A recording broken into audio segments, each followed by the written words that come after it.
Students, in this video will be learning about the parts of the fish, and along with the dissection also will be seeing it.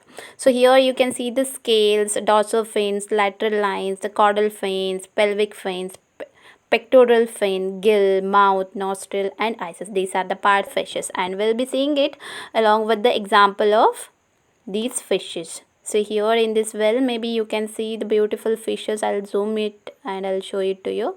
Here can you see a beautiful fishes here, and for the dissection sake I brought this fish from the market, and you can see the, can you see this line, lateral fin, the lateral line also you can see here. These are scales.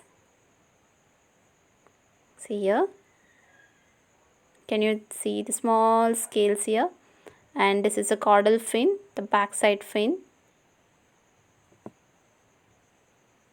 Yes, here you can see another fin here.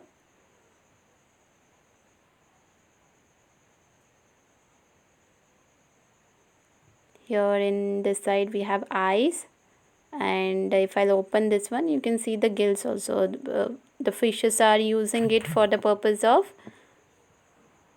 respiration. Okay, so here you can, maybe you can see it, see here. Here it has some opening, and from this part it is respiring. And it has mouth, this is eye, and in the front you can see the mouth, and you can write this one in your practical book. Here also lateral line also you can see. Okay, and if I'll cut it, and you can see the digestive tract here.